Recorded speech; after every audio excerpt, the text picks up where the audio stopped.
Inspirational success story and words. From a motivational speech, Arnold Schwarzenegger. I will talk about success here. The first rule of success is to have a vision. If you don't have a vision of where you go, and if you don't have a goal where you go, you drift around and you never end up anywhere. As you know, I was born in 1947 in Austria after the Second World War. So, I was very fortunate that I stumbled under my vision. And I didn't really like Austria when I grew up. I couldn't wait to get out of there. I couldn't see myself becoming a farmer, or a worker in a factory, or anything like that. Even though my parents wanted me to stay there and have a normal life. But that was their vision, not mine. My vision was totally different. I felt that I was born for something special, for something unique, for something big. Then, one day, I went to school. I remember was 11 years old. And they showed a documentary about America. There they showed in this documentary the huge skyscrapers, the high-rises, the huge bridges, the 6-lane freeways, and all of this stuff, and I said to myself, that is where I want to be. I don't want to be around here with the little farmhouses and these little buildings. I want to be in America. One day after school, I walked by a store in Graz City. So I went inside and I looked around, and then I saw a magazine. There's a bodybuilding magazine that had Rich Park on the cover. Rich Park was then a 3-time Mr. Universe. And I saw him on the big screen as Hercules. I read that, and I said to myself, wow, this is the blueprint for my life. This is exactly what I want to do. I want to become a bodybuilding champion, just like Rich Park. I want to get into movies just like Rich Park. And I want to make millions of dollars and be rich and famous, just like Rich Park. Do you know how great it felt that I knew where I was going? Imagine the majority of people don't know where they're going. I knew where I was going. That I'm going to become this bodybuilding champion just like him. So, it was just a question of how do you do it? I was so relieved. Because when you have a goal, when you have a vision, everything becomes easy. So, people always ask me when they saw me in the gym in the pumping iron days.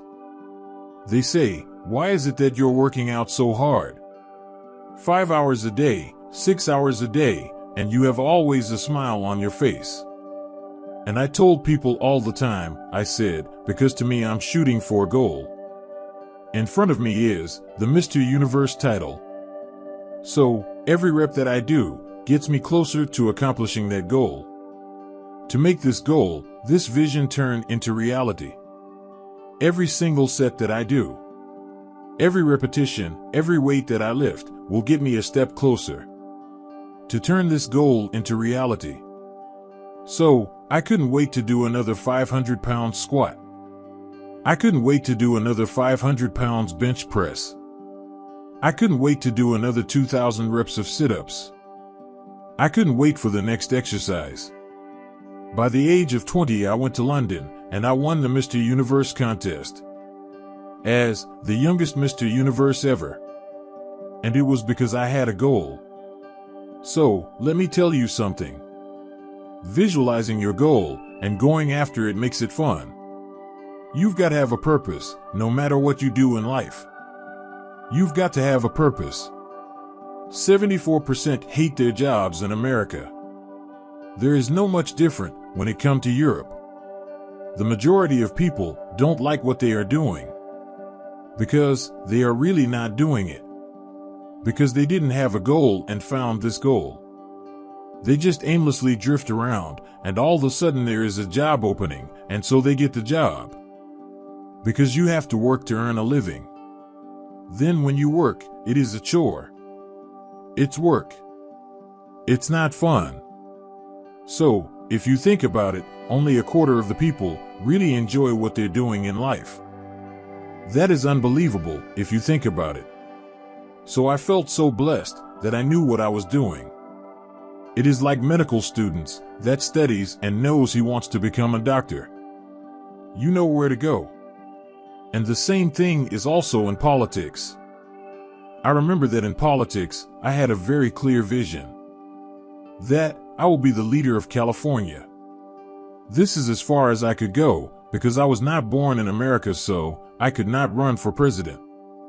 So being the governor of the fifth largest state, or I should say the largest state, the fifth largest economy in the world, was for me really the ultimate title, the ultimate accomplishment in politics.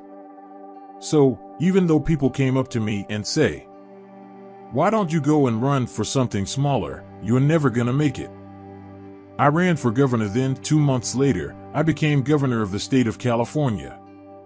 Again, because I had a very clear vision what I'm gonna do with California.